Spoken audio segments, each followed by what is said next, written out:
Основни похвати на невербалната комуникация в съвременното делово общуване. В съвременния динамичен и многонационален бизнес свят, способността да комуникирате с партньори и конкуренти, да отправяте правилното послание по правилния начин и да предразположите събеседника си са главен фактор за успех в бизнеса и кариерата. Огромно влияние оказват невербалните сигнали, които често използваме без дори да осъзнаваме. Хаотичното им изпращане обаче е рисковано и често води до незадоволителни резултати. Външният вид. Един от най-основните невербални сигнали, които изпращаме, е нашия външен вид. Всеки истински пиар знае, че опаковката продава стоката и това как изглеждаме съвсем не е без значение. Изцапани обувки, крещящи колани и излишни аксесуари като шапка или слънчеви очила в дъждовен ден могат да имат твърде неприятно влияние върху впечатлението, което оставяте. За мъжете е препоръчително носенето на марков ръчен часовник, обувките трябва да са безупречно лъснати, а документите трябва да се пренасят в куфър или представителна чанта. Цветовете, които носите, трябва да са неутрални, като синьо или сиво. Черното не се препоръчва, особено при срещи с нови партньори. Жените не бива да прекаляват с бижутата, допустимо е носенето на дискретен грим и ако искат да бъдат приемани сериозно, не бива полата им да бъде бъркана с колан. Ръкуването. Малко хора изобщо някога се замислят за начина, по който се ръкуват, а именно тези няколко секунди при първото ви запознанство са определящи за вида взаимоотношения, които ще установите. Обърнатата нагоре длан се използва като незаплашващ жест. Когато ръката ви сочи надолу, вие излъчвате непосредствена властност. Рязкото подаване на ръка с обърната надолу длан е най-агресивното от всички ръкостискания, тъй като почти не оставя възможност на другия да постигне равнопоставеност. Този тип ръкуване е типичен за доминиращия човек, който почти винаги пръв подава ръка и по този начин принуждава другия да приеме подчинена позиция.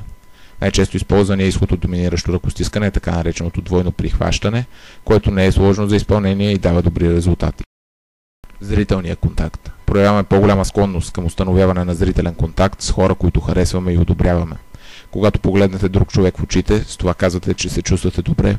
Уверени сте, на вас може да се разчита и знаете за какво говорите. Зрителният контакт е основна форма на невербална комуникация, но трябва да се внимава да не се стига до втренчване.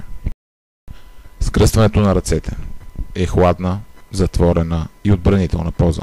Дори когато се прави безобидно, е възприемано като негативен жест и подсъзнателно събеседника ви ще приеме, че сте скептично настроен към това, което казва и поради това трябва да се избягва.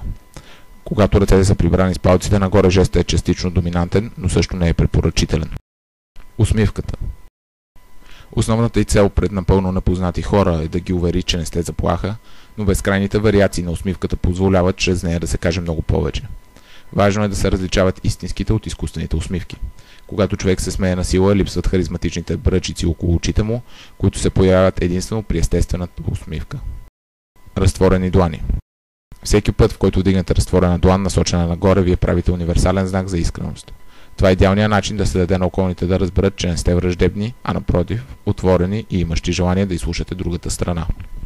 Докосване на върховете на пръстите. В днешно време този сигнал е често наблюдаван при ситуации, в които се търси решение на проблем.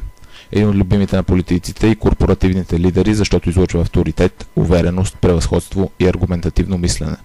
Това е начин да покажете на събеседника си, че го слушате и сте заинтересован от това, което има да ви каже. Изправени рамене. Независимо от това дали седите или стоите прави, е задължително рамената ви да бъдат изправени. Хората, които ходят изгърбени, не просто създават предпоставка за здравословни проблеми, а и изглеждат смачкани и потиснати. Изправените рамена вдъхват респект и придават дълновидност. Палците. Обикновено са използвани в жестове, с които хората се опитват да демонстрират увереност или авторитет.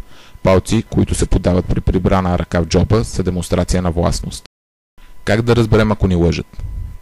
Когато човек лъже, има редица несъзнателни жестове, които издават неговата неискреност и за които трябва да следим внимателно в бизнес комуникацията. Най-често такива сигнали са докосването на устата с ръка, потъркването на око, почесването по носа, подърпването на яката и твърде честото мигане.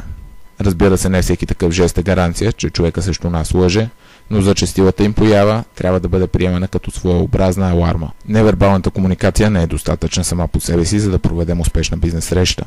Въпреки това, тя е изключително важна част от съвременната комуникация и трябва да й бъде отделено необходимото внимание, за да не се превърне в бариера между вас и възможността ви за успех.